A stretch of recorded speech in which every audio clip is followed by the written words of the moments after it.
Ladies and gentlemen, welcome back to Black and Blurred. Hi. That's Darren. I'm Brandon. We are here with another episode for you, and we're hoping that this episode is informative.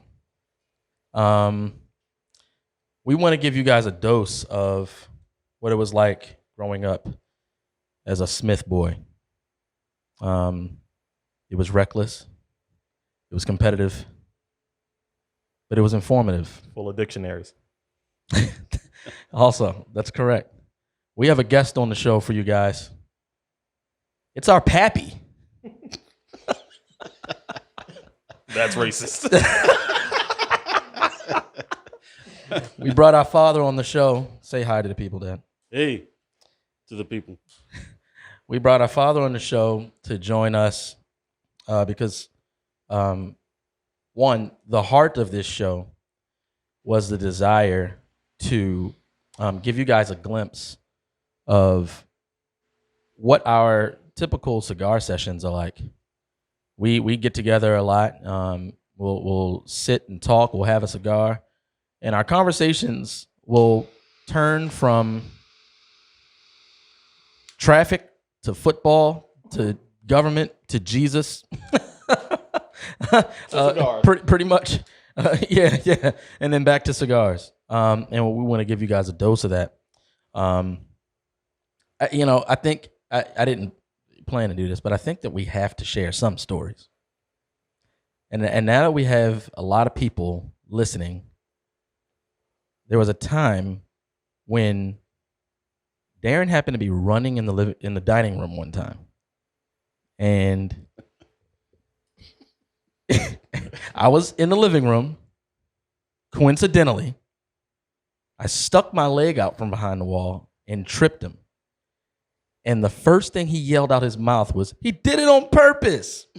Well, can you tell? Can you at least confess now that you don't know whether or not I did it on purpose? Life experience has told me that you would do such a thing on purpose. But you didn't have that much experience at that point. I had plenty.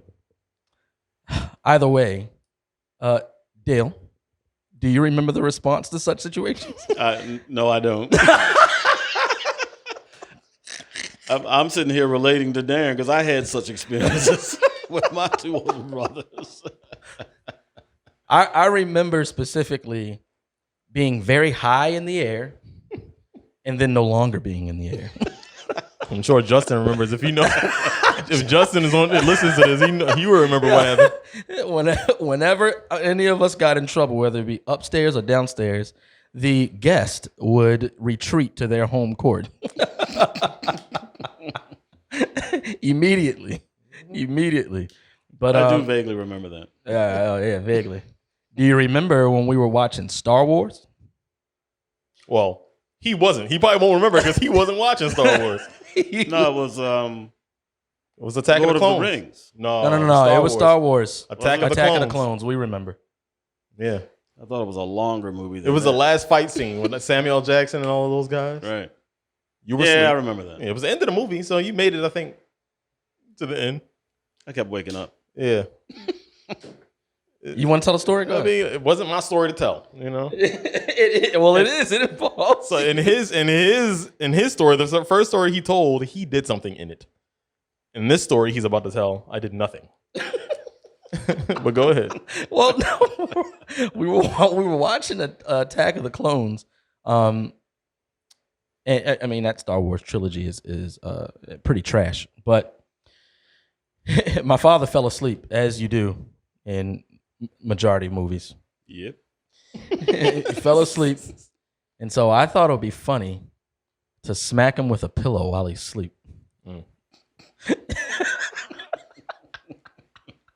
So he's on the couch snoring. I hit him with a pillow. Boom. He wakes up. Go to bed. And Darren at this point is locked in. I mean, he's into the movie. He is weighed into this movie. My father wakes up and yells and tells both of us to go to bed. Darren is like, wait a second. That's an interesting cry. Oh man, creative license. Yeah, that's it. That was old school. We ain't had no Dr. Spock back then. I wanna make sure that we keep this packaged in a good amount of time for people to not tune out because we have some information for them. We have some good information for them. You just made that face. I'm interested. What are you smoking? Meh. LFD Cameroon, but it's a Darren, come on. You can't talk bad about LFD. We're trying to get. We're trying. no. What I'm saying is that I enjoy the chisel better. Okay. The LFD. Chisel. Oh, is that the Airbender, or is that what is that Cameroon? It's a Cameroon. Okay. A lot more flavor in the Black and the Blurred, chisel. brought to you by. This one has a better draw, but it doesn't have the flavor. Right. I noticed that difference. Yeah. What are you smoking? I'm smoking a Rocky Patel TAA Exclusivo. Oh, nice. This is a New World box cut Corona. I mean, it's not that terrible. I mean, it's a good stick, I like those. but it I like tastes those, yeah. delicious when it comes from you. I won this off of Darren in golf, and it's quite delicious. I'm enjoying it thoroughly.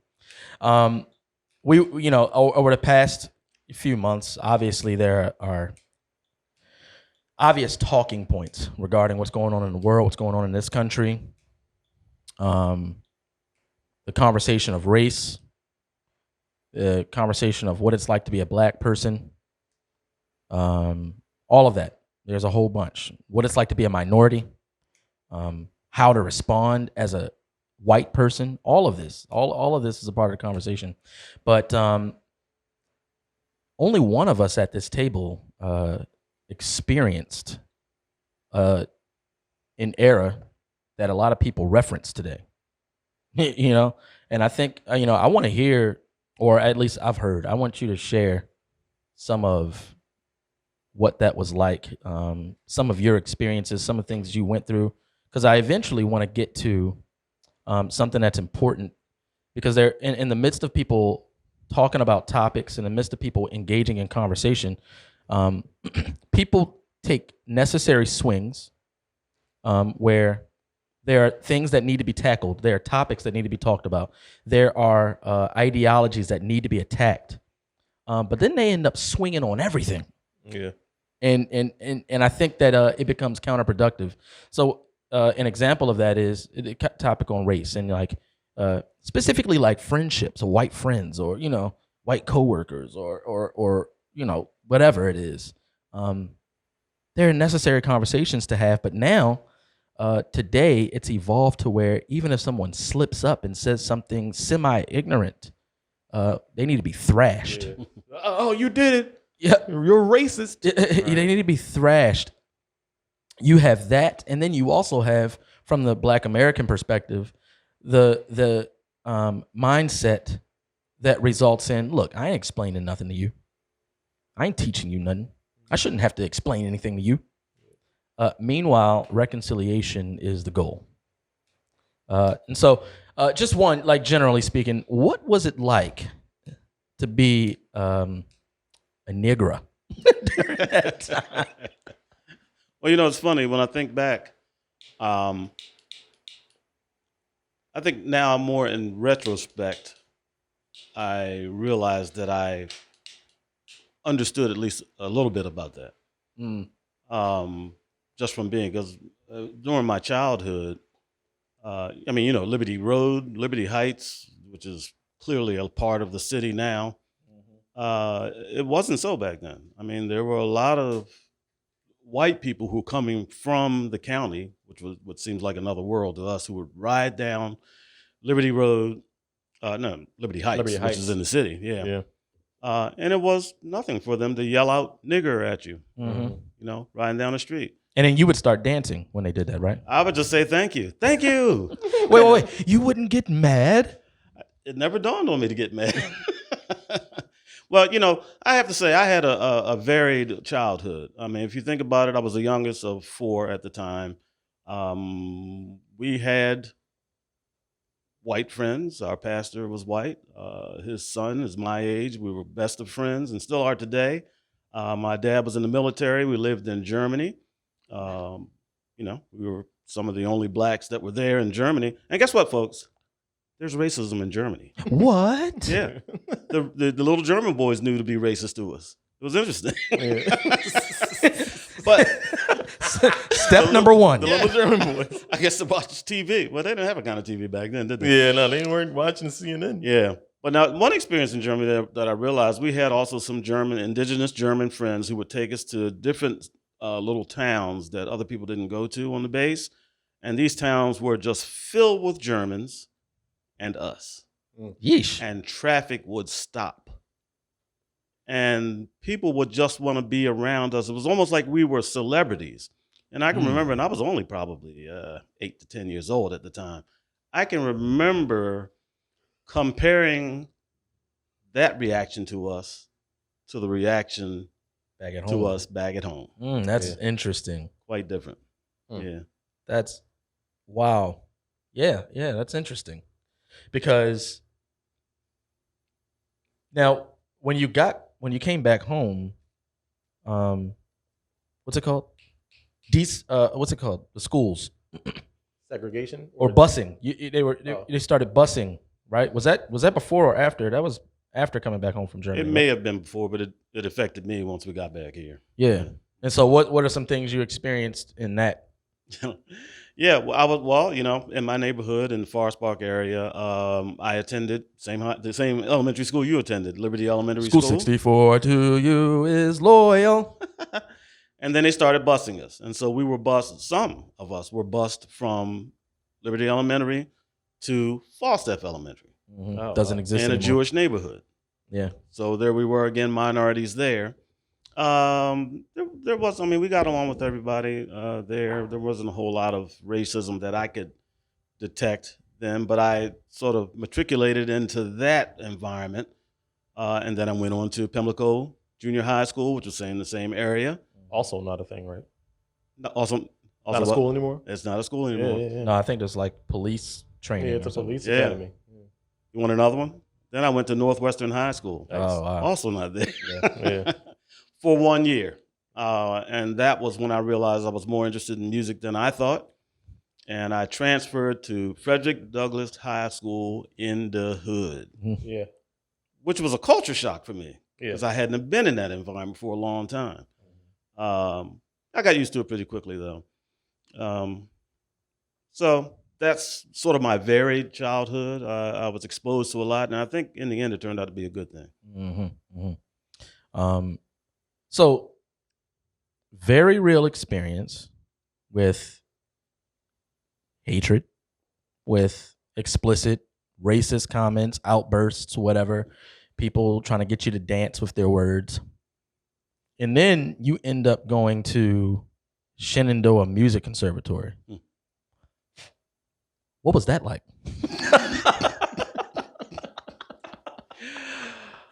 This here's Virginia. that was very different because when I got there, which was in '76, I started there. You could literally count the blacks up there on one hand. Now, you had the people attending school there. Then you had the people who lived there, and that's where the conflict was. So the people who lived there, were more racist towards us than the people we went to school with. But I learned a lot there because a lot of the people that we went to school with came from racist backgrounds. They just never said anything to us until they got to know us, and they were friendly enough with us that they felt comfortable telling us things like, you know what, if I took you home today, my mom wouldn't let you in. And, I didn't get mad at that. I appreciated that he felt comfortable enough with me to be able to say that. Yeah. Relationship. And so, and it didn't surprise me. But you got to realize, and I was talking to somebody on Facebook about Shenandoah. She's of another thought process than I am. And so I was asking her, how could she stay at Shenandoah so long, where that was clearly a Confederate-laden town? Yeah. You got Lee Jackson Highway, you got the Rebel Yell restaurant, you got everything was named after a Confederate soldier up there. I remember one of my white friends asking me, because we were getting the conversation. Now, here's the thing. So we went up there, and because it was the way it was up there, we kind of got militant. And so all the black dudes will wear these army coats. Walking with music. Walk around. We wear these army coats walking around on campus, you know. That was as militant as we got. But he said, yeah, why is everything about race? I said, well, look around you. This is one of your white friends asking Yeah. us. I said, look around you. You got, you know, the Lee Jackson Hotel. You got the Rebel Yell Lounge. You've got all these things commemorating the Confederacy. Mm-hmm. There's not a day that I wake up that I'm not reminded that I'm black. Mm-hmm. Right. And that was true. And it's still true today. I still believe what I said to him was true, even though my mindset has changed in terms of how that affected me. Mm-hmm. Now, as I realize, it didn't affect me one bit. Yeah. Right. Those people were dead. Yeah. And they lost the war. Right. Right. So, I mean, I was good. So, but it was quite an experience. Mm. Like, I mean, was there with people confined on a campus together? Were there people who were undesirable regarding these interactions and they're, you know, it's like they're hateful. You know, any encounters with straight up just hateful people on this all white campus?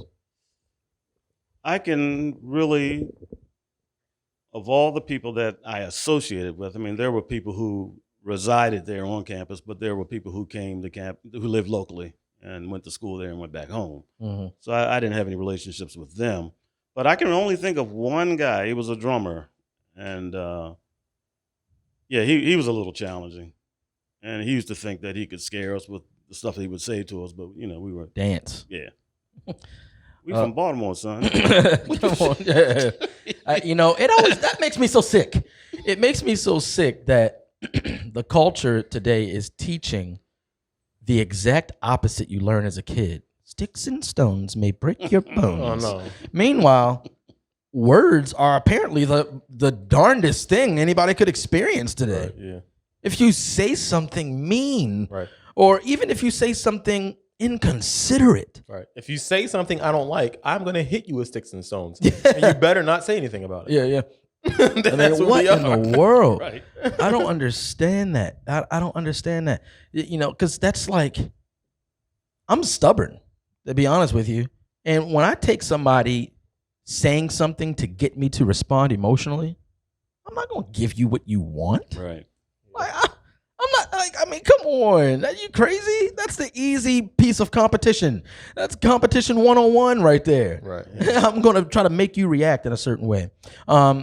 But, you know, I think one of the things that's profound in all those experiences, especially when you were talking about the trusting aspect, to be able to speak transparently and vulnerably, speak vulnerably. Like that's something that's like poo-poo today. Yeah. Right. It's something that, and it's kind of celebrated to think in such a way, where I know people who genuinely don't know what to say and they're too afraid to ask. Right. Right. Yeah. Because the culture says you shouldn't be asking this because question. everybody- yeah, everyone because draws we about to lay this sticker on you, Yeah, and this racist sticker or bigot sticker or Yeah. you know, judgmental, whatever. You know, Yeah. what were you about to say? I was just saying, and everyone draws that line in the sand immediately. Even when you first meet people, Yeah, you know, there's this line in the sand, like, hey, you can't cross this line. These are things you can't say. These are questions you can't ask. right. And it's no way you can have any kind of genuine relationship with anybody like that. Yeah, Nobody can say how they feel anymore. and it's become almost a principle. Yeah. Where, you know, because if it wasn't a principle, if this was just like a practical way that people live, then you would see strangers treating each other this way, to where relationship can't be built. You can't actually cross the threshold from stranger to acquaintance to friend because there are these lines drawn in the sand. But that's actually not the case. It's actually a principle people live by, because you can have relationships with people and then get on social media and you treat Yeah, I know. you Yeah. get treated that way. Yeah. People draw their lines across the stand like, wait, what line is that? I've crossed that line plenty of times. Right. Yeah. We don't even, like, where is this line coming from? Where we can't have honest discussion and you know, discuss views and stuff like that. But With that being said, let's talk about something that everyone agrees on: the evil of the government. You know what though? So last night, wait, was it last night? Yes, last night I watched Hamilton for the first time. I put it off because I don't even know why I put it off. I guess because all of the musicals I've watched, I were introduced to them at home, whether it be the soundtrack, mostly it was the soundtrack. And then I would finally go to watch it, like 10 years later when I can afford it. And it would be Disappointing. yeah. I didn't want to say underwhelming. It's just disappointing because you fall in love With the recording. with the original cast. Yeah. I won't even say the recording. Like I did The Lion King this way with what's her name? Heather Heather Headley. as Nala. Yeah. And I'm like, she killed that thing. And then when I went to go see The Lion King, I was like, man, this Nala ain't really. She's not. She's not really doing it. But so I watched Hamilton, and it's phenomenal. It's phenomenal. The thing that drew me in is, someone told me it's the original cast, and I was like, oh, that's a good point. This will be my first time actually seeing the original cast of anything. You haven't seen Aladdin? The original cast? No. No. The Aladdin we saw was not the original cast, and the genie, I think he bit off more than he could chew. He didn't have the stamina. That genie in the original Aladdin cast is a beast. He didn't have the stamina, but so in Hamilton, I mean, musical aside, it's good. They're singing literally the whole time. Typically musicals, like you have some like dialogue, Yeah. and they're talking. That's the first time I've seen that. Holly said she didn't like it. Props to them. Yeah. To be able to do that. That's crazy. I mean, they had to have been like sucking down warm lemon water the whole time. Yeah. I mean, what Night after night? Yeah.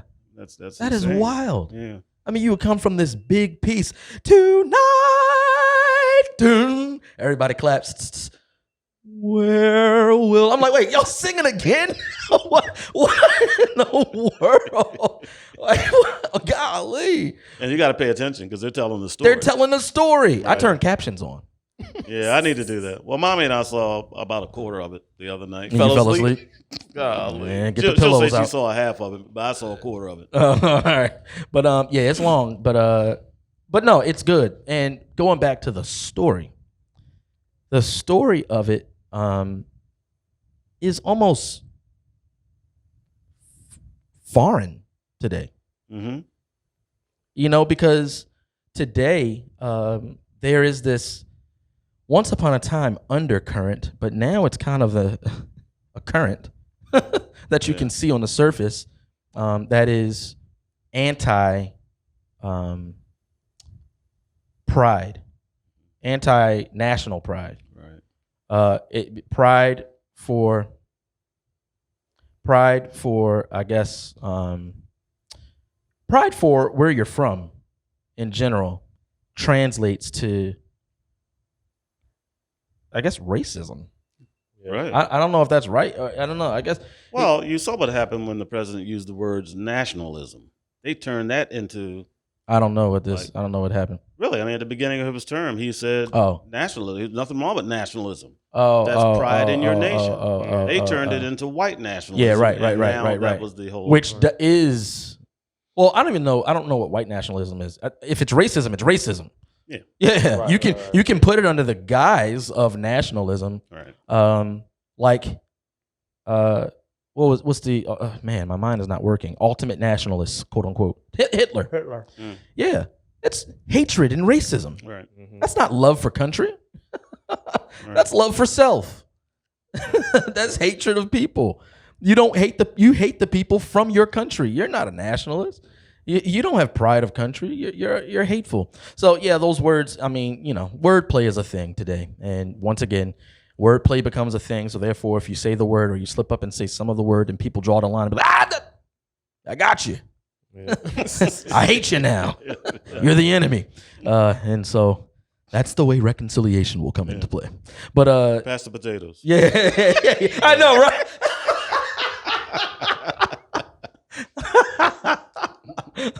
Let's pray for the food. But yeah, I the history of the country is important. And I think everybody would agree with that. Right now, the history of the country, the central focus of the history is the racial component of it, which is equally important. Right. But they're both important for one reason. I don't know if you guys recognize this, but our father, our guest of the day, is featured on our intro. Do you know what it is he's saying? Do you know what anybody's saying? Can y'all hear that? I know. Yeah. You can hear it a little bit. It's overlapped. It's on purpose. It is on purpose. But Dad, do you remember? What I said? Yeah. Yeah. Share with them what your soundbite is on the intro. It's funny, in retrospect, I listened to that and I'm thinking, dang, I should have said the other one, to thine own self. But anyway. That was my suggestion. I know, yeah. I heard that. I was like, what are you talking? What are you freestyling for? What did I say? Accidents happen more often unless you take proactive measures to prevent them. Mm-hmm. Yeah. And one of those proactive measures is learning how the accident happened in the first place. Right. AKA history. Right. History. And when it comes down to history of the country, or just when it comes down to, I think, information in general, I am a proponent. Darren is a proponent. And we are both proponents of what I'm about to say because of the way that we were raised, of getting information for yourself. Now, we are both products of public schools. My school was far more superior than Darren's, but Education is what you make it. But so here's an example. Darren mentioned dictionaries in the beginning, and what he said was, like, when we would have, my father would explain the simplest things to us. If when we were younger, if a wheel was rolling down the street, I'm making this up, but this is an example. If a wheel was rolling down the street, my father would say something like, "Man, that is committing multiple revolutions," and we would look at him like, "What? What is a revolution?" And then he would say, "Go get the dictionary." Yeah. And it got to the point where he would continue to use this tactic. And as soon as we flinched to be like, "Well, what?" And then we would shut up and he'd be like, "Go get the dictionary." Right. Yeah. He would know. Go get the dictionary and find out what it is. And, that's extremely important because I don't know if any of you know this, but our, I guess, educational system generally speaking, is debilitating. Yeah. It's debilitating. People don't actually get educated. They get more indoctrinated. Mm-hmm. You've pointed some of this out to me, Darren, when you send Daniel's homework home and you take pictures of it and show me. Yeah. It's like simple English statements that you have to write. But what is the English statement you have to write? Mm-hmm. It's indoctrinating. Right. It's heavy. And so when you watch a entertaining musical like Hamilton, a lot of that will go over people's heads about what they're fighting for, about what's the importance of it and everything else. And today, based on the fact that we're swinging at everything, one of those things that we're swinging at is freedoms ensured within the Constitution. Right. And I don't think people actually grasp the significance of those freedoms ensured, not even given, recognized in the Constitution. But I digress slightly because we're actually going to a different route. One of those things that just kind of fly by that we're just told to do, and we do it, in perfect obedience, involves taxes and taxing. People don't understand taxation. They don't understand the history of it. They don't understand the legality of it. They don't understand our illegality of it. What's that? I said illegality of it. No, there's a legality of taxing. Oh, yeah, right. There's a legality. But in our role, our responsibility in taxing, I think as a matter of fact, if you talk about taxation, I think the first word that comes to mind for people is responsibility. And I would say that they're wrong, but you have a lot more to say about that. Like, before we get into kind of like nuts and bolts. What was the, I guess, the moment that kind of shifted your thinking in the way that you viewed taxing, and then how that pushed you forward in the way that you implemented this new information? I think the first. Well, let me say this first for those who are watching and listening. It's red pill, blue pill time. Right. Yeah. Stop trying to hit me and hit me. Pull them up. I don't even know which one was which, actually. Yeah, I think the blue pill was the one. If you go back to the Matrix. You go back to the Matrix. Yeah. Okay, the red pill. Yeah, that figures. And also I want to say, I think the topic is we have to be clear about it, and we alluded to it a little bit by Darren's comment. The conversation is about federal income taxes. Mm-hmm. There are lots of taxes that we pay, and we all pay them. And so, when people say, and I've heard this all my life, somebody will say, "Man, you got to go back and do the dishes," and they'll say, "I don't have to do nothing but pay taxes and die." Yeah. Yeah. Yeah. Yeah. That's both true and false. Right, Both of them. Right. Yeah, I know. But yeah, we're talking about federal income taxes. And I think the first time I started to realize or started to think about it was the first job I had in high school. I worked at Fannie Farmer's Candy Store, Ricestown Road Plaza. Fannie Farmers. It was actually a mall there. And I got that job from a good friend of mine, Billy. He was working there and he quit and he recommended me and I started working there. Now, let me real quick about Fannie Farmer's Candy Store. You would think, a teenager in Fannie Farmer's Candy Store, I know they were watching you like a hawk. Nope, they didn't have to. Because my first day they came and said, here's the rules. You can eat as much candy as you want. That's ingenious. Yeah. And I was thinking, they're out of their minds. That's It ingenious. is genius. After a week of working there, I didn't want to see candy ever again. Yeah. So- That's wild. But I remember getting my check from there, and even though math wasn't my best subject in school, I knew money. Yeah. Math works different when it's money. I knew money pretty well, and I knew I had worked X amount of hours, and that my hourly wage was X or Y, and X times Y should equal this, and that's not what my check said. Mm.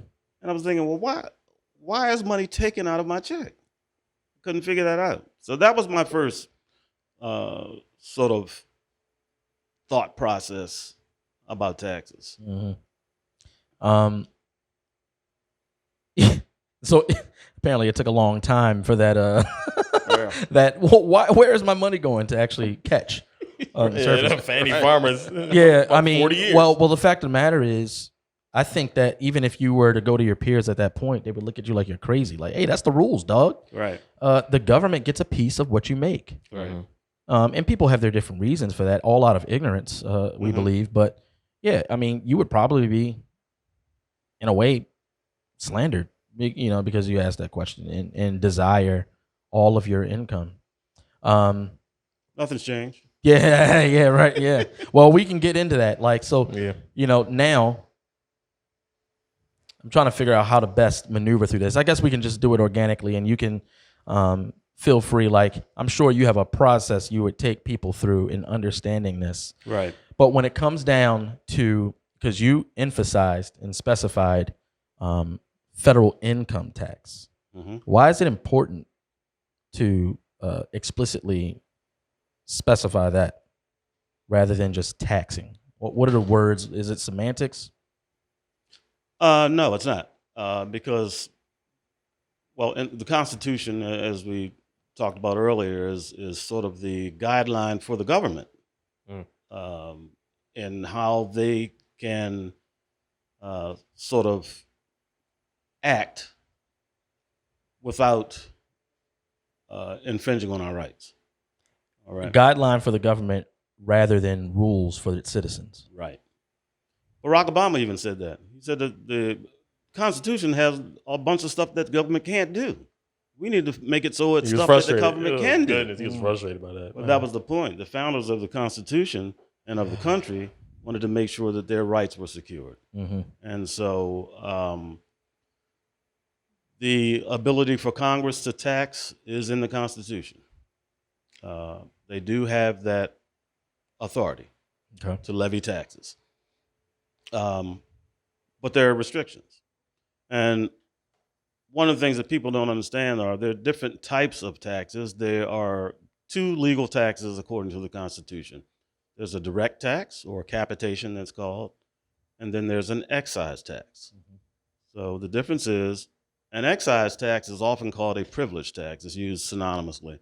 So in other words, let's say I'm using your garage here, and for the privilege of using your garage, 5 cigars. there you go. That's a tax. I mean, I was instituting that, both of you. 5 cigars. Put it on our bill.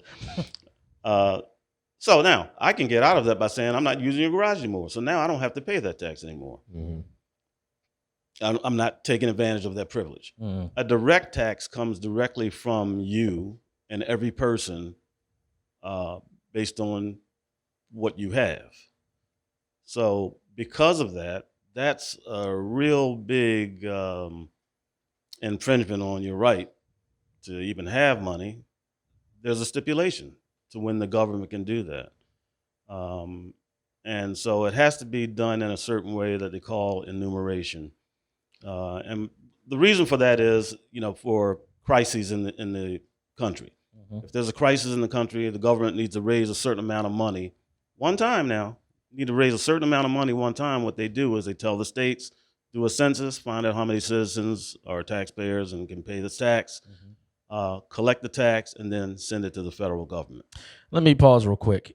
For those who are listening right now, I want to challenge one of the things that we've all been indoctrinated with. And one of those things is that you don't have the capacity to learn and teach unless you get a piece of paper that says that you have such a capacity. Right. That is not true. And so with that, don't just take at face value everything that's being said. Take down notes and check it out. Yeah. Look into it. Look into it. Empower yourself. Grow and learn. Pride yourself with the freedom that you have as a dignified human being, and look into these things for yourself. Go ahead. And I'll tell you exactly where to look for what I just said. It's Article 1 of the Constitution, Section 9, Paragraph 4. And it says, no capitation or other direct tax shall be laid unless in proportion to the census or enumeration herein before directed to be taken. So that's a prohibition against direct taxation on the government. Now, I'm going to step back a little bit, because when I start talking like this, people, and it's sort of an intentional slight to anyone who offers a differing opinion of what everybody believes the federal tax laws are. You're called a tax protester. Yeah. You're a tax protester. That's like, it's funny how they turn words into slights. Yeah. Yeah, I know. Cops will stop you, and if you assert your rights, are you one of them sovereign citizens? That's so crazy. Aren't you? Yeah, right. Yeah, aren't you? You know what my favorite one is? Truther. Yeah. Yeah, that's rough. I mean, let's think about that for a second. That's rough. You one of those truthers, some of those people who like the truth and seek out the truth. Right. Like, wait, what? Is that a bad thing? Yeah. Yes, it is. Are you kidding me? Meanwhile, everybody falls right in line and they start behaving the way that their masters tell them to behave. Go ahead. Yeah. So, with that being said, I want people to know that the tax code, which is called the Internal Revenue Code, those are statutes written about the federal income tax. I believe it to be 100% accurate and in accordance with the Constitution. Now, does that sound like a tax protester? I'm not for a flat tax or fair tax, none of that kind of stuff. Because with those things, you're volunteering to be taxed, and sometimes unnecessarily. I think this one is written perfectly.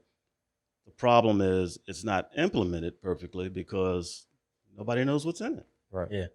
It's a confusing piece of legislation. There's a bunch of terms in there that are written Yeah.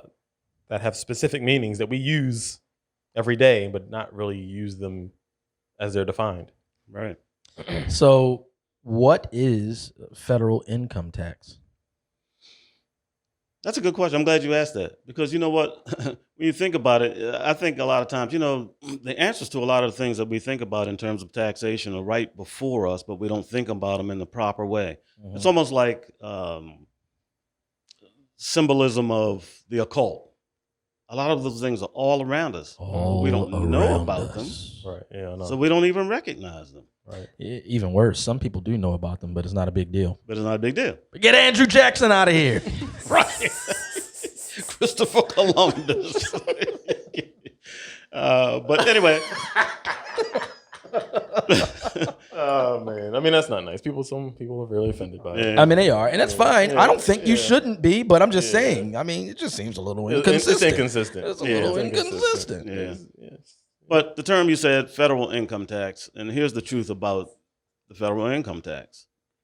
And this is proven out in the law. This is not me saying it. It's the law, the very law that the Internal Revenue Service has to follow and that we're compelled to follow. And here's what people have to ask themselves.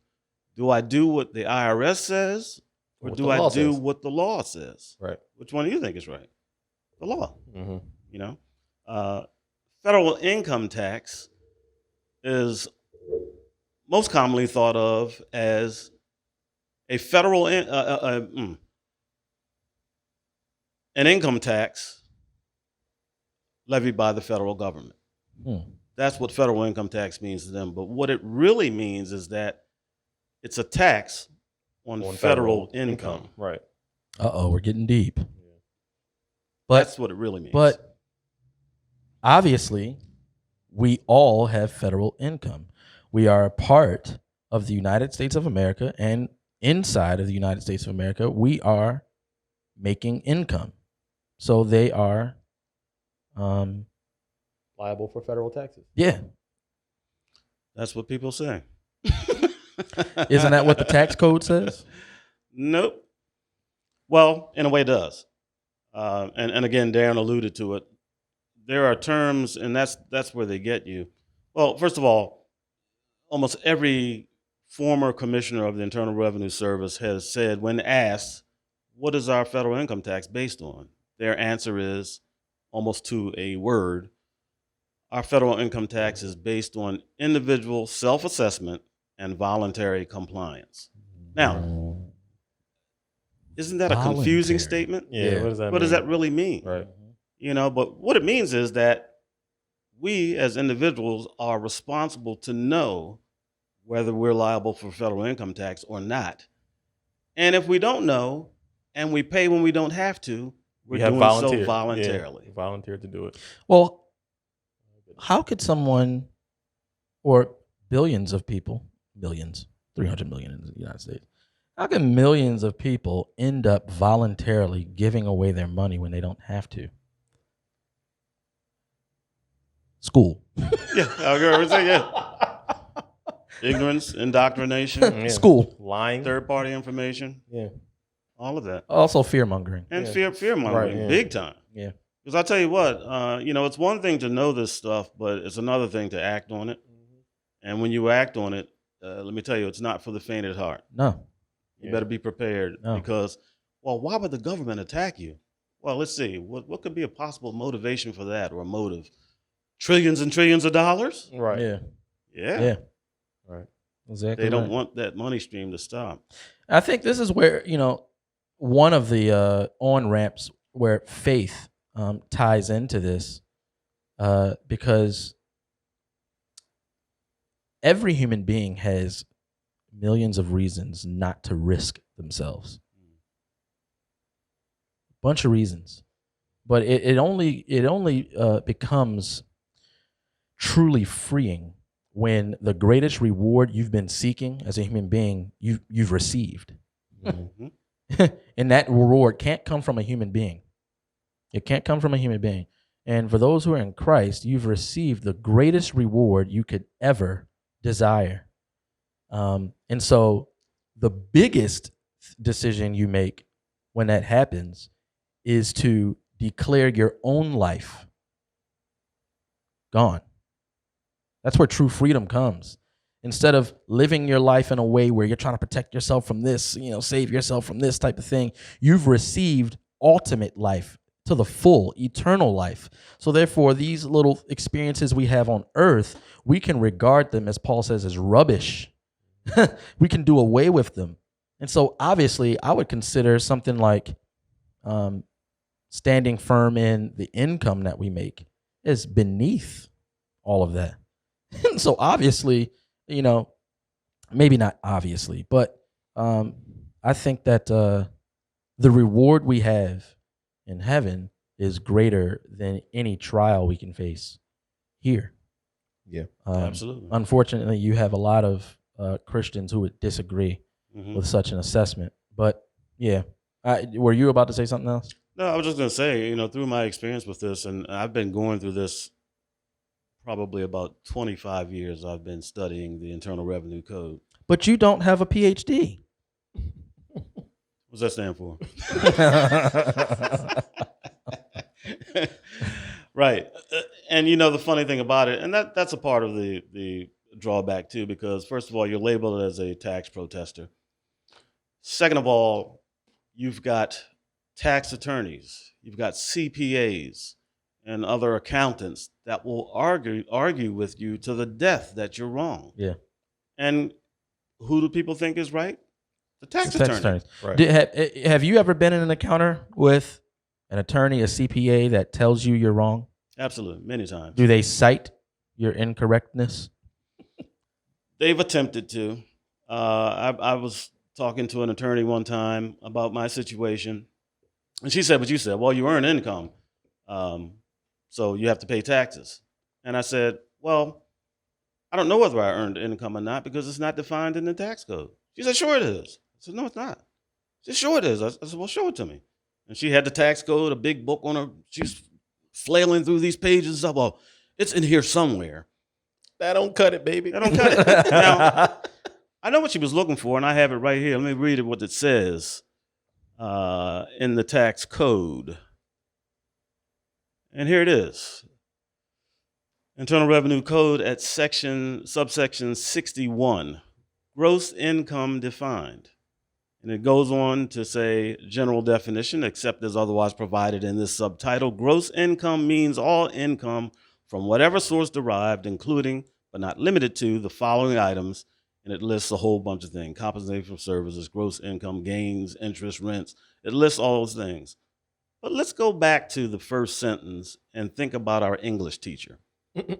Gross income is all income.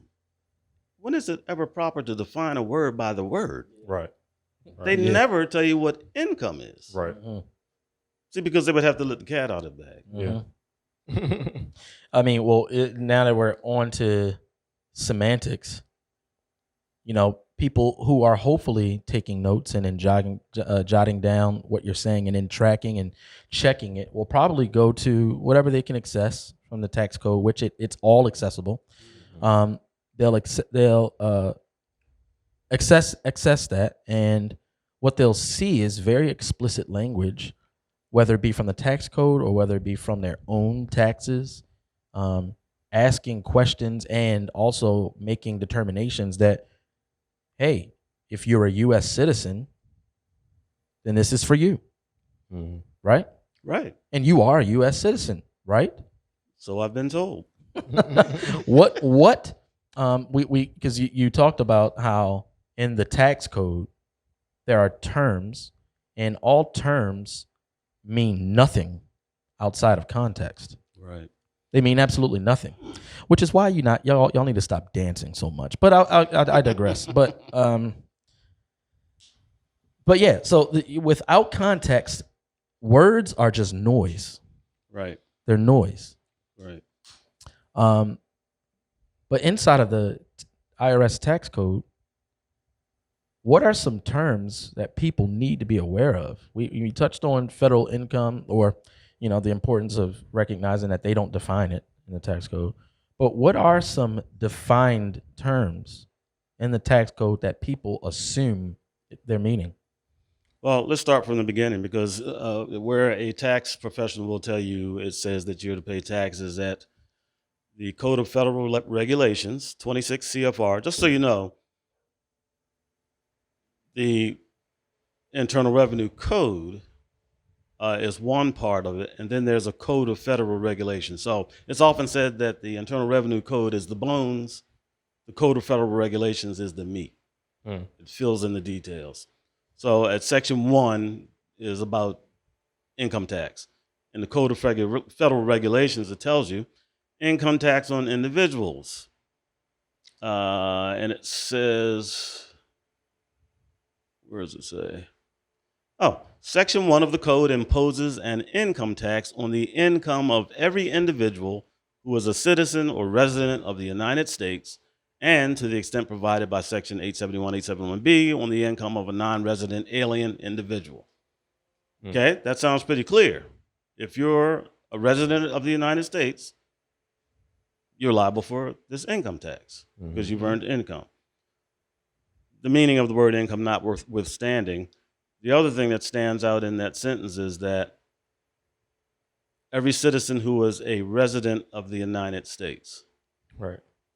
Now, Every citizen that's a resident. yeah, of the United States. Now, the question is, which United States? I know people think, oh, okay, this man crazy. And what you mean, which United States? But what most people don't realize is that, and I have a citing here too. It's a case called Hooven and Allen and Company versus the United States. And it says, if I can find it, oh my goodness. It talks about the different uses of the word United States. And basically it says there are several meanings for United States. It could mean a sovereign person that's in the United States. It could mean the collective United States, all the 50 states and territories, or it could mean the federal government. All right? Almost always in federal statutes, such as the Internal Revenue Code, it means the federal government. Right. Now, how can you prove that? Well, one way to prove it is the definition section. You got a general definition section at section 7701 that defines certain words that apply to all of the statutes in Title 26. And then you've got 3401 that defines terms that have to do with employment and a job. So one of the main things in the general section is U.S. attorney, United States attorney, has a definition for that. And it says U.S. attorney means the attorney for the United States government or for the federal government. And that makes sense because Bill Barr can't come down here to Maryland and tell people what to do. Right. It's different. Right. They don't have jurisdiction here. Right. So United States in the federal code means United States citizens. So that's why it says an income is laid on a resident or a citizen of the United States. So what does that mean? People in the District of Columbia, people in the states, that's another word that's misunderstood in the code. Which is not continental. Which is not continental. You're talking about Puerto Rico, Guam, any territory that is under the jurisdiction of the federal government is a federal state. And if you're a resident of those, then yeah, you owe income tax and you should pay it. If you're a resident and have been born in one of the states of the Union, like Maryland, you're not a U.S. citizen. Yeah. Now, don't lose your train of thought, but real quick, because you talked about how people aren't required to pay taxes. Meanwhile, you just listed, per the definitions of the tax code, peoples who are required. Why would they be required to pay taxes if they are, per the definitions, United States citizen? I guess it's, well, first of all, I mentioned the two types of taxes, direct tax and excise tax. The federal income tax has been deemed to be an excise tax. It can't be a direct tax because you would have to do an enumeration. Right. So it's an excise tax. So these people living in the District of Columbia are, in some really weird way, accessing a privilege of living in a federal territory. Or if you work for the federal government, you have the privilege of working for the federal government. See, these are things that people can all get out of. You can move out of D.C. Right. You can stop working for the government and work for a private company. Well, it's a privilege to be able to drive into a place and not find anywhere to park and also pay $1 billion for an apartment. Yeah, quite a privilege. Get towed. Get booted and towed. Yeah. So those are considered privileges because you're being helped in some way by the federal government to be able to do whatever it is you want to do, whether it's to earn a living or not. I forgot what my question was. I had it, but I had to make that stupid parking joke. Um. Oh. First thought someone could have. You completely bypass everything you just said, in one ear, out the other. But let's say that to them right now, you are just this wacky tax protester. And their reasons for either slandering or opposing you is that, well, why wouldn't we pay taxes? How will the bridges and the roads get built? We have a responsibility as citizens, and our roads and our bridges and the police, all of those things get taken care of by us paying taxes, right? That's a common statement that I hear from a lot of people. First of all, I tell them that just because you're not liable for federal income tax doesn't mean you can't pay it. It just means that the government doesn't take it from you before you get any of your money. Right. Anybody can pay income tax. You can pay more. You can pay double. It's open for anybody to pay. But does the government have the authority to take it from you as if you owe it to them? Mm-hmm. Not for everybody. For some people, they do. And they should pay it. Let me just read you this little thing here. There was a commission set up by President Reagan back in 1984. And it was the Private Sector Survey on Cost Control. And it was an investigation used to see to focus on waste, government waste, and see where taxpayers' money was headed. And what they found out is that, I'll just read the last paragraph here. The report said that 1/3 of all income taxes are consumed by waste and inefficiency in the federal government. And another 1/3 escapes collection owing to the underground economy. With 2/3 of everyone's personal income taxes wasted or not collected, 100% of what is collected is absorbed solely by the interest on the federal debt, by the federal government, contributions to transfer payments. In other words, all individual income tax revenues are gone before one nickel is spent on the services that taxpayers expect from their government. So you think you're building roads? Not. Yeah, nah. You think you're building schools? Not happening. Yeah. If you want to build schools, build a school. You know what I mean? You want to pay for a road? Start a road fund. Start a road. What- Well, roads are built by taxes you There pay you on go. gasoline. Exactly. That's right. Yeah. So say that again. Say that again. It said, Did you forget that quick? what? What you just said? Oh, what I just said. Yeah, what you just said. Yeah. Yeah, roads and things are built by the taxes on gasoline purchase, Mm-hmm. and they're quite hefty. You Yeah. pay a lot. I mean, the gas price would be a lot lower if we didn't have to pay the federal taxes on it. Yeah. Are there other things that have taxes attached to them that also contribute? Oh, sure. When you pay your cell phone bill, guess what? Taxes. Yeah. When you use your cable, taxes. Taxes are everywhere. There's Right. a tax. You get a deal from Comcast, and they say, yeah, you'll pay $89.99 a month for the next 2 years. You get your bill, it's 94 something. Yeah. The rest of that's taxes. Now, what about people who, once again, bypassed everything you just said, but their thought, I think, is a genuine thought, in that there's a moral obligation. Mhm. Is there another way to view moral obligation in regards to this conversation as a citizen and how we treat the way that we, handle taxes? Yeah, I would say so, and I've experienced that. Once I started learning about this, and I realized that I was not liable for federal income tax, I didn't know what to do as a result of that knowledge.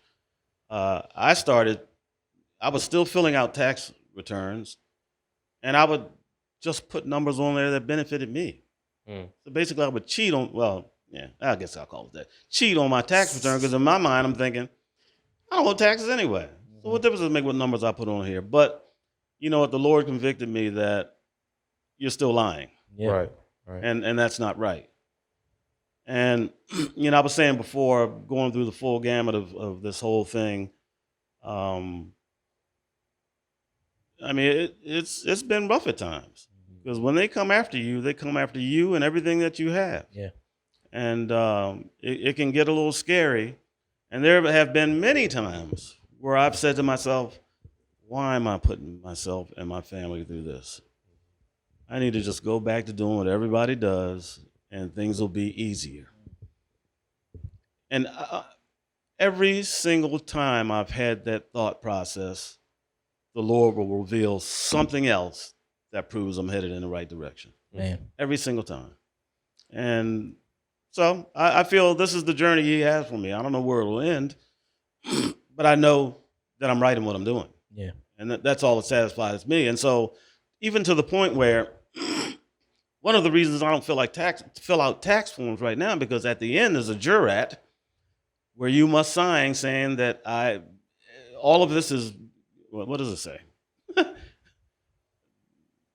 You basically are You're swearing attesting, to everything being true and to the best of your knowledge. Yeah.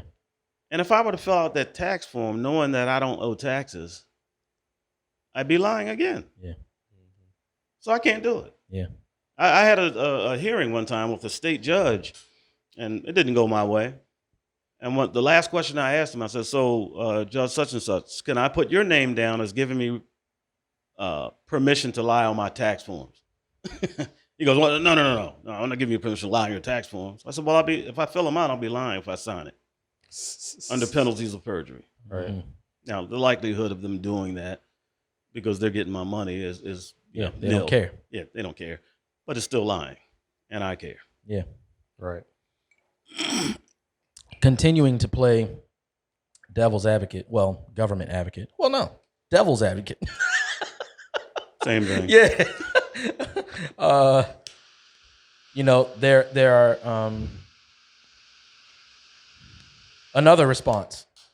So, well, I don't see this. Like, how come these people who think like you, I don't see them on TV? I haven't seen this on TV. I wasn't taught this. I don't hear about this. Yeah, there are a lot of court cases that have to do with taxation. Some of the people have lost. You hear about them. Wesley Snipes, Irwin Schiff, Pete Hendrickson, whose book I have right here. And there's a lot of information there. You can hold it up in the camera. There it is. Cracking the code. Get that book. It explains a whole lot in there, and he cites everything: law, court cases, everything. It gives you all the proof of the true nature of our tax system. And those people have been attacked by the government, and it's not a fair thing. No. You can't go into a tax court, first of all, with attorneys that work for the government, unlimited resources. They can go a lot longer than you can because your resources are not unlimited. Right. And then a judge who gets paid by the federal government, he's going to side with them. It's just a real ball of corruption there. And so you got people going to jail because they want to make an example of those people Talk because about they're injustice. talking too Yeah. much to folks. Oh, goodness. Yeah. You know, if you get big, they don't go after little people like me because I've had a lot of my friends who haven't seen me for a long time. I run into them and I say, hey, how you been? Yeah, I'm doing fine. You're not in jail yet? What kind of thing is that to say? Right. I know. But I mean, that's the way they think. But there are people who have fought the federal government on taxation, and they have won. You're not going to hear about them because either the media and the government will not talk about those cases, or the people have been compensated for what the government did to them. But then there's a non-disclosure agreement. They don't talk about it. You can't talk about Right. it. You don't know. My goodness. You don't want other people to know that we lost. Right. Yeah. Well, there was a name you mentioned in that list of people they've made examples out of, like Wesley Snipes. Wesley Snipes. What's yeah. significant about his case? Well, believe it or not, our dear government, which is supposed to be composed of us, for us, are not By us. are not looking out for our best interests. And so you really have to have your act together when you go against them, because any little thing they can nail you on, they will.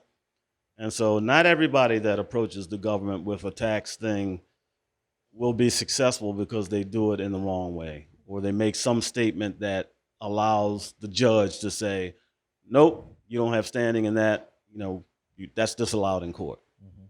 Those kind of little tricks that they play. So the significance of Wesley Snipes is he was charged with 3 felony counts of tax evasion or willful failure to file or whatever they were, and then 2 misdemeanor charges. The 3 felony counts were actually dropped. People don't realize that. He went to jail on the 2 misdemeanors. Darren, were you looking something up, or? I was, but I didn't find anything. Oh. I was looking up at Lauryn Hill. Oh yeah. Yeah, she was another one.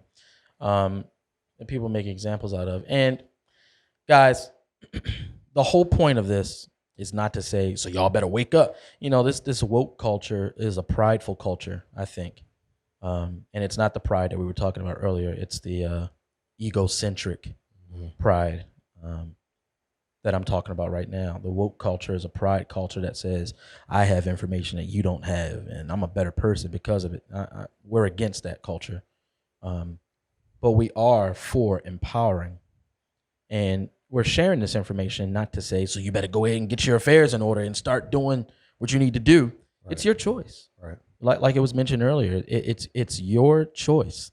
However, when we talk about things like justice, where today it's slowly being manipulated and transformed into a monolith and a very thin stream that only embodies a conversation of race, which is also a made-up thing, you'll come to find out that the conversation of justice is way broader. It's much more broad, much wider than you'd think. And what we want on Black and Blurred podcast is for people to come to recognize that the voices who are pointing you towards this quote unquote monolithic justice may be leading you down a path they want you to go down, because it keeps you away from true justice. And that's not to say that the justice that people are fighting for today is null and void. It's still necessary. And it is a part of the good fight from a human standpoint. For the Christian, that good fight is much greater. And it's a fight that's been won already, may I add. But it's a part of the good fight of a citizen to pursue justice in all ways. And what we will find out when you begin to pursue justice in all forms is that those who are quote unquote pointing you towards justice actually aren't for it.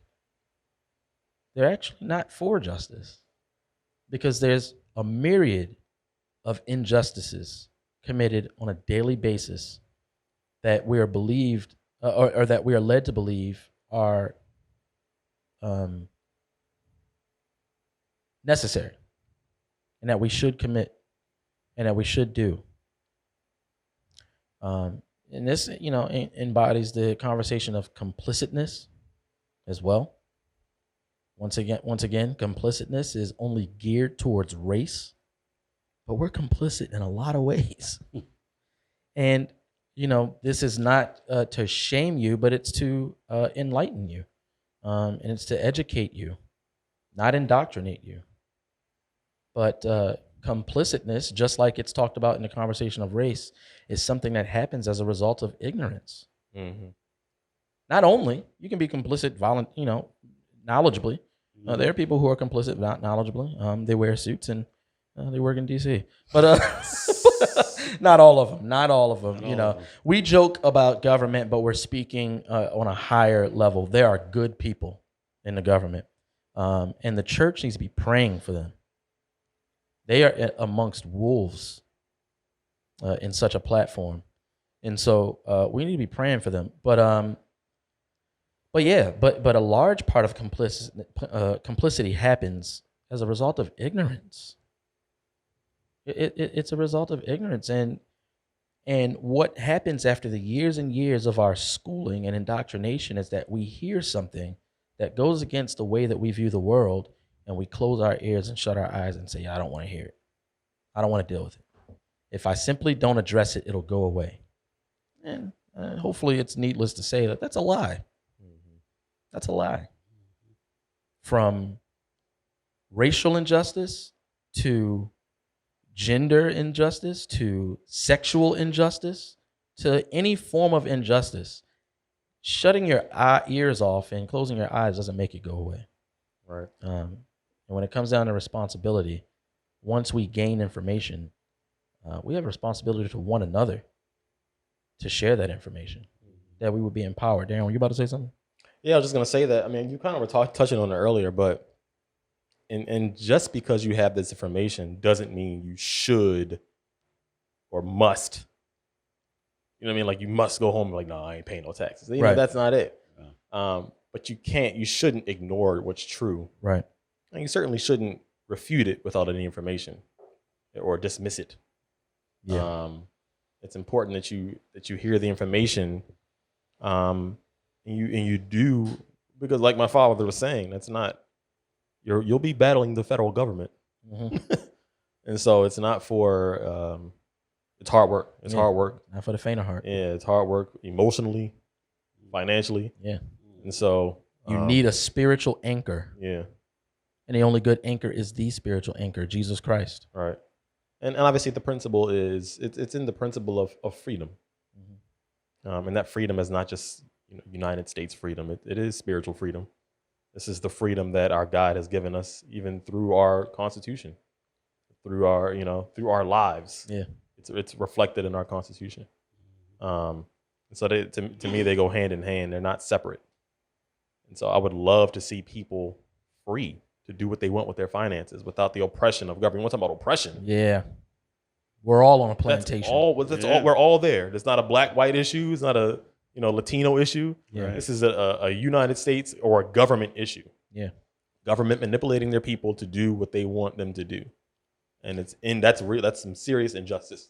You got it. Making Sure. That's right. I don't need no bug of Yeah, and salt. people wonder why they can't generate wealth. Yeah. Well, I'm making money, I can't generate wealth. Imagine if you were making 100% of what you earn. What Yeah. you earned, and I know there are government programs that help people, but I really believe that the American people are good-hearted generally. And if there's a need, particularly in their community, if they had enough money to meet that need collectively, they would do it on their own. Yeah. Right. We don't need the government to do that. Yeah. We don't need that. And, we were talking about good people in the government. I mean, there are plenty of good people. And I have termed this, what they're doing with the citizens of the United States of America and the tax code to be diabolically ingenious. And I say that because for two reasons. The people, I mean, even in IRS, I find it funny that in the Bible, Jesus talks about tax collectors all the time in a negative way. They're hated. Yeah, they're not, in a negative way. Yeah. Dun, dun, dun. Not because of their occupation, but because of how they act in their occupation. Yeah. Right. Right. Knowingly so. Now, I would say that most of the people in Internal Revenue Code, in the Internal Revenue Service, those on the front line, they don't know the tax code. They don't know it. Right. They only know what's in the Internal Revenue Manual. That's right. And see, the thing is, let me read you a court case about that. The thing is about the Internal Revenue Manual, it only pertains to taxpayers. Mm-hmm. A taxpayer is anyone who is liable for any federal income tax. Which has been addressed. Now, here is a case, Long versus Rasmussen in 1922.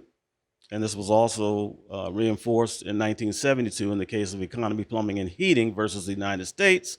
And it says, the revenue laws are a code or system and regulation of tax assessment and collection. They relate to taxpayers and not to non-taxpayers. The latter are without their scope. No procedure is prescribed for non-taxpayers, and no attempt is made to annul any of their rights and remedies in due course of law. With them, Congress does not assume to deal, and they are neither the subject nor the object of the revenue laws. Yeah. So if you're not a taxpayer, none of that applies to you. That's what these court Hold on. cases are saying. Yeah, that's that's crazy, and that people don't even know whether or not they're taxpayers, and what applies to them or not. But as we close, as we wrap up, I want to leave you guys with some things, simple things. Hopefully, you go back and you look all of this up, you look into this. But here are some people who can lead you down that path. Look into a woman named Sherry Jackson. Sherry Jackson. Sherry Jackson. She's a former IRS agent who worked on the front lines, and she shares her story about how she enforced illegal taxation. Right. She enforced that, and when she came to find out what the information was and what the truth was, she left the IRS, and she now has devoted her life to sharing the truth about it. And that hasn't come without consequence. It hasn't come without government impediment and obstacles. So look into that. You can easily go on YouTube and search Sherry Jackson. Dad, you had one you wanted to share. Yeah, also Joe Bannister, who was also an enforcement agent for the IRS. And if you don't know, I forget what the acronym is, but he was one of the people who come to your house and arrest you for tax evasion. His name was Joe Bannister. He also was challenged with finding the law in the code that made people liable for the income tax. And when he couldn't find it, he approached his superiors to ask them about it, and they told him to stop talking about that. He kept talking about it. They subsequently fired him, and then the government brought him up on charges of failure to file or tax evasion. And he won those cases. Yeah, you'll never hear about these without having look them up on yourself by yourself. Yeah. So let's do the work. Let's be informed. Let's look into those things. But guys, thank you for tuning in to another episode of Black and Blurred, where, as you've seen, it's in our blood to do one of two things: either give you our humble opinion Or give you the tax. I'll add